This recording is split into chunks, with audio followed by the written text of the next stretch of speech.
So question 7, why is it so difficult to just admit being wrong and apologize? For me, it's not hard.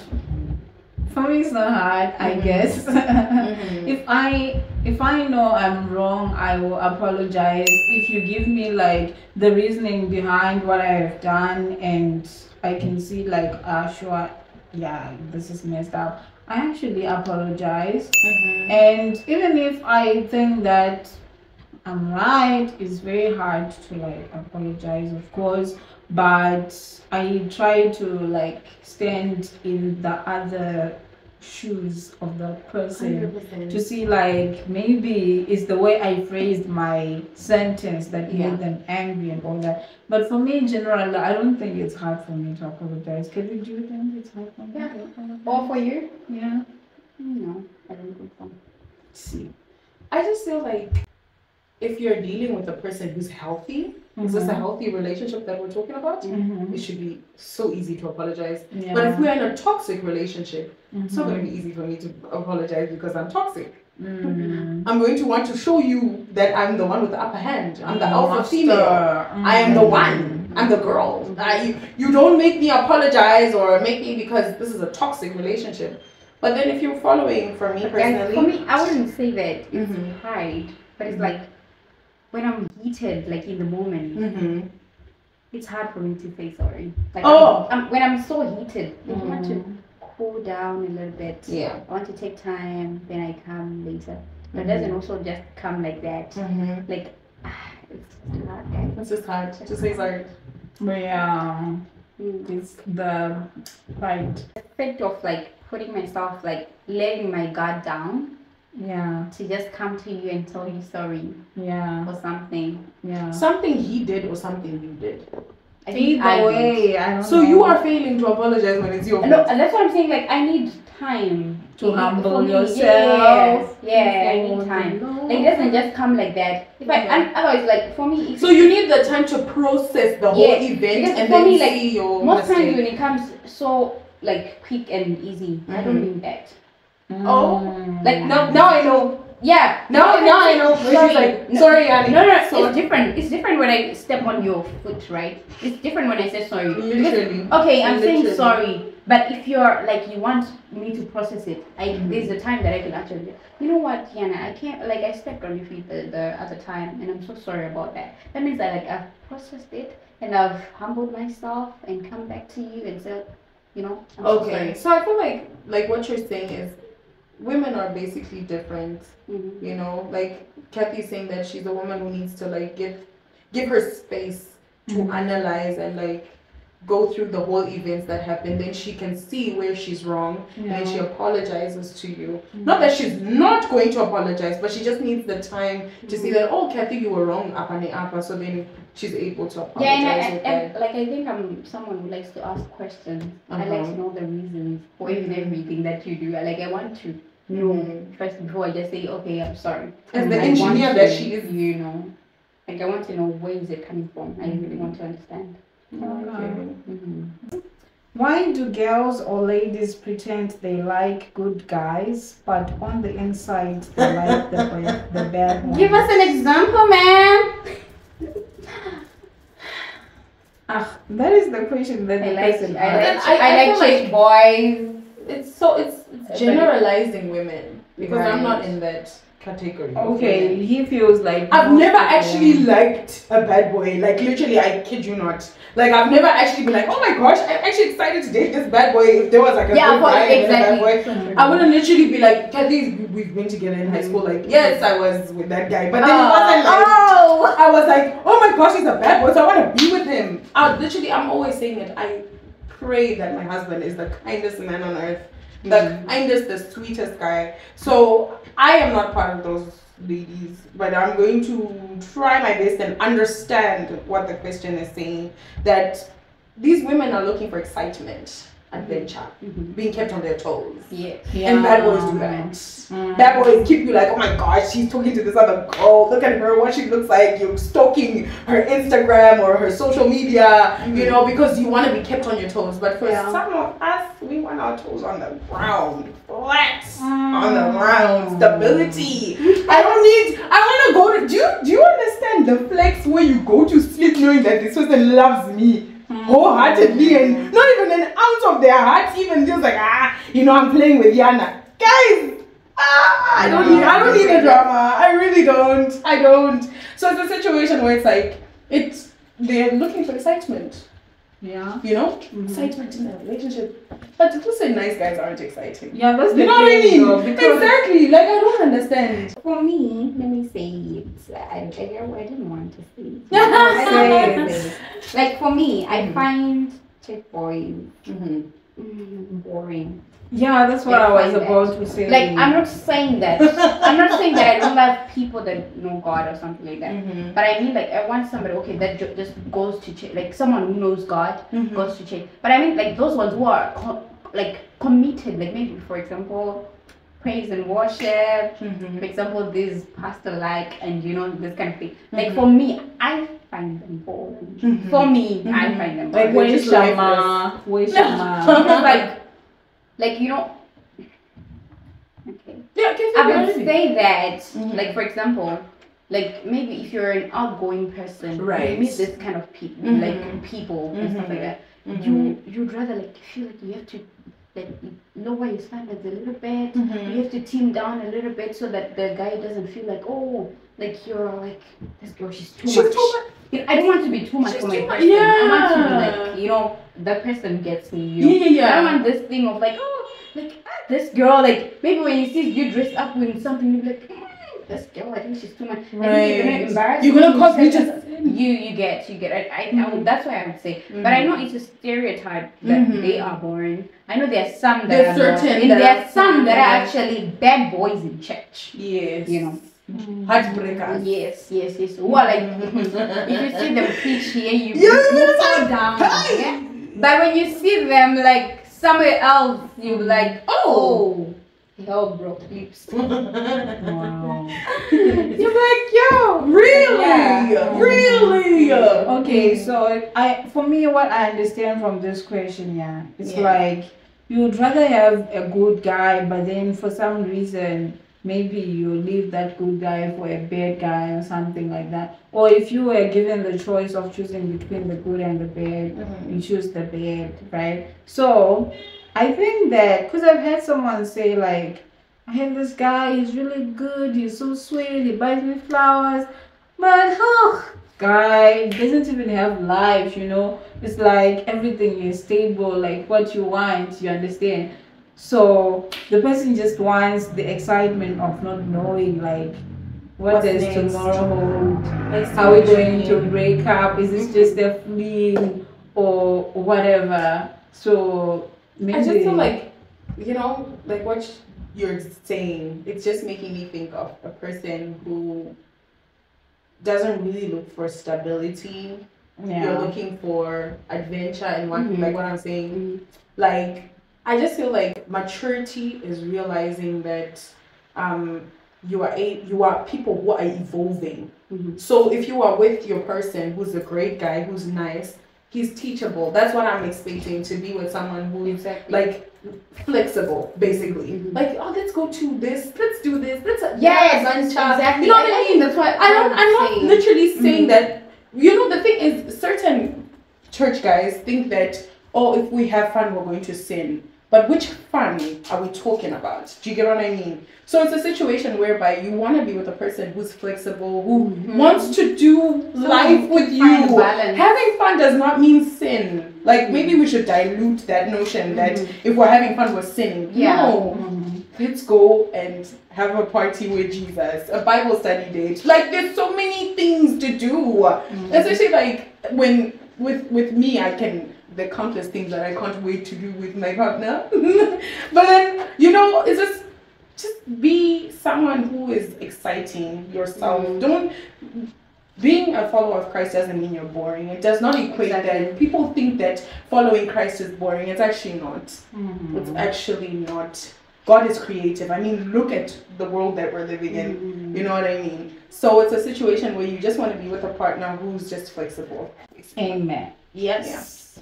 Number 9. Number 9. Why do ladies keep on saying all guys are the same after rejecting the good ones to be with the bad ones? It's the guys that Why you're being don't they with. blame themselves for their bad decision? It's the guys that you're attracting, basically. I don't even need to sweat on that question. I mean, if you're failing to say no to bad boys and then you continue dating these bad boys, obviously you're going to say guys are the worst or all men are the same and stuff like that, because you're continuously attracting men who are unhealthy. That's so true. So if you are a healthy person, you're going to say no to unhealthy people, unhealthy men, and go to places where are healthy men. So you see, but what if you, sorry for cutting you. Sure. What if you think that the person is a good guy and then later they break your heart? I just feel like what I'm always preaching, pray for discernment. That's God gives discernment freely. If you discern, like what we're saying, that the first conversation that you have with someone, he will reveal himself. Oh, personally, that's the prayer I prayed, that this guy's just going to reveal himself. You know, and I'm in a relationship, but then it's like, it's complicated, and you're just like, oh, okay, you're finna waste my time. You're not finna waste my time. So it's a situation whereby pray for discernment. God will give you discernment, where you're talking to this guy and you can hear the type of intellect that he has, how he articulates his words. Do you know, what if at first date you can just see how he even addresses a waiter or a waitress, and you can just be like, oh my goodness, this is the type of guy you are. I don't need this. So you should be very particular, maybe, in who you are wanting to be with, basically. So yeah, that's my answer about that. Okay. Pray for discernment. God will give you discernment.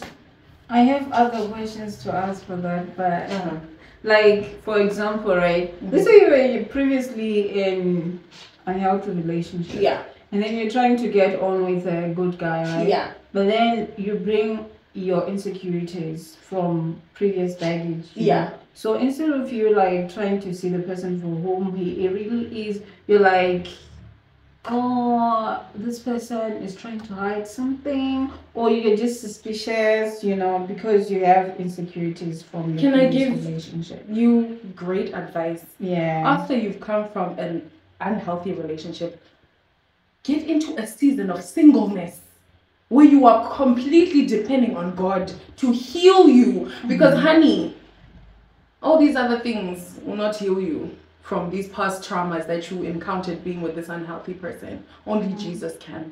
So it's a situation, because I speak from experience. Maybe you're like, oh my gosh, he just says easy.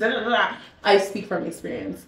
It's a situation where you have to allow yourself to go through a season of singleness where you can heal. And because being healthy is not something you do overnight. Maybe people are not understanding that thing. It's something where you grow into becoming, where you can check yourself, like introspection. Was this healthy, Kathy? Was this okay for me to speak to someone like this? Am I able to trust even my friends? You're waiting to trust a man, but can I trust Kathy with my life? Do you get what I mean? So it's a situation whereby allow yourself to go through the same single season where you are able to stand. That's why I say it's very unfair for you to get into a relationship with a person where you are 50% and expecting someone else to come and fill you up and be the 100%. It's very unfair. You have to be able to come into a relationship 100%. That means I'm willing to trust this person and put my insecurities aside, believe what this person is saying, because they've earned that belief. That's what I'm saying. When you have the spirit of discernment, you can tell that this person is about to waste my freaking time, and this person is not. So when you're with a person who's showing you that, you know what, I am exactly who I am saying I am, you have no reason not to trust that person. Do you understand what I mean? Yeah. The goal is to be healthy. The goal is to be a healthy person. And if you feel like, the lovely thing about it, you are literally saying that you are coming from an unhealthy relationship. Yeah. That means you've already acknowledged that I'm not stable. Take time to grow yourself. take time to heal. It's important. So that you don't put this, because imagine you have a guy who's an amazing guy and then you turn him off because you don't trust him. You're constantly thinking he's cheating. Like, what the hell, man? It's really not fair. What I'm saying, it's not fair to do that, because there are great healthy men out there, great healthy women out there. So check yourself first, become healthy, then enter a relationship with someone. Amazing. Woo, somebody's on fire, baby. I love these topics. Question 10. Why do most ladies turn relationships into parenting? Oh, I'm ready to answer this one. You guys answer it. I'm going ready. Then Okay, why we turn relationships into parenting? You don't hear.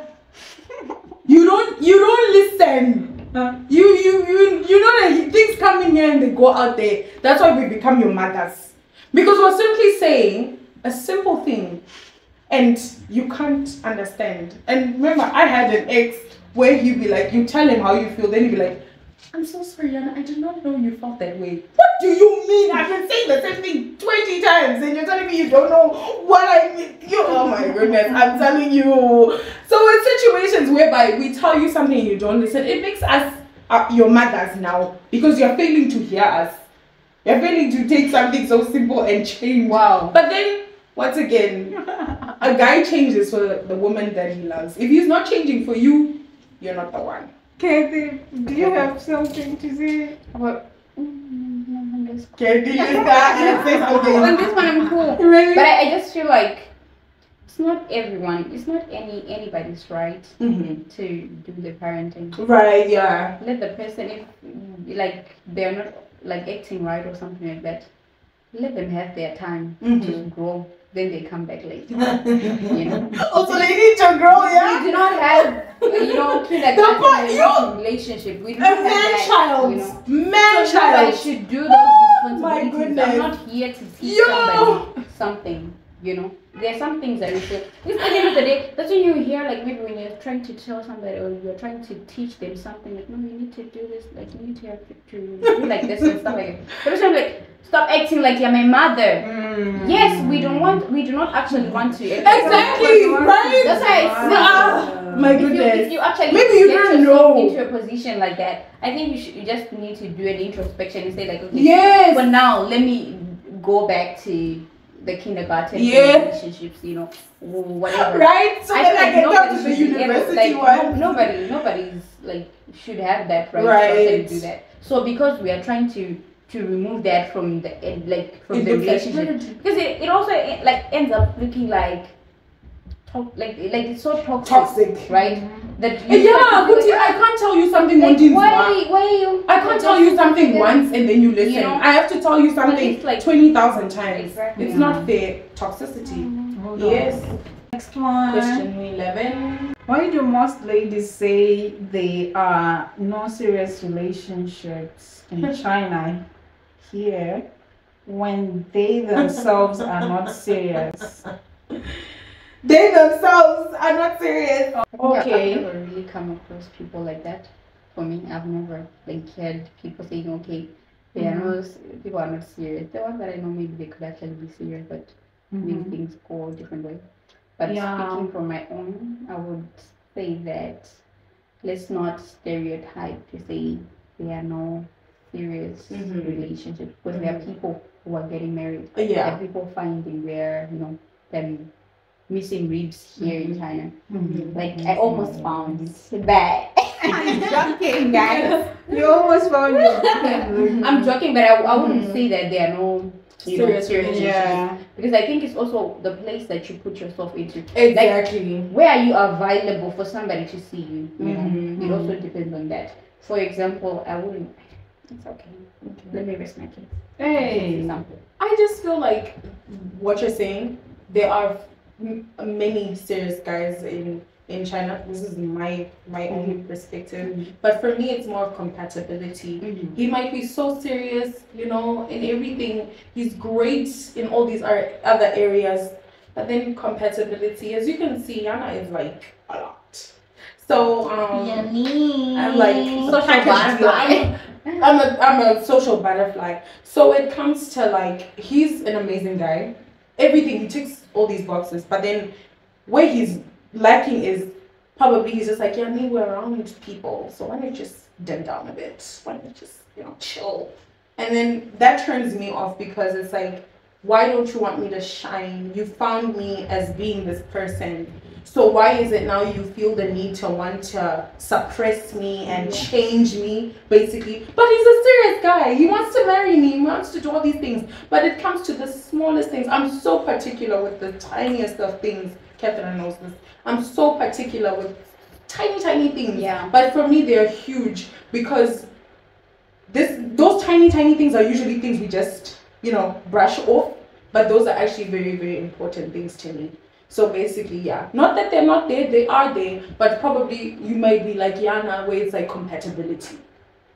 You don't feel like you're compatible with certain people. Okay, so for me, the reason why I think those ladies are not serious themselves is just a defense mechanism. Oh, you get? Yeah. Like, because if I feel like the guy that I'm going to get in a relationship with is not serious, I'd rather be unserious too, so that I don't get hurt. Oh, yes. Yes, you understand. So maybe it depends with the experiences that those people have had and what they have seen. So at the end of the day, they're like, why should I be serious and yet my heart is continually being broken? Let me just be flowing with this China thing, and when I'm out of here, I become serious. So maybe that's why. That's the reason why I think they are unserious. So yeah.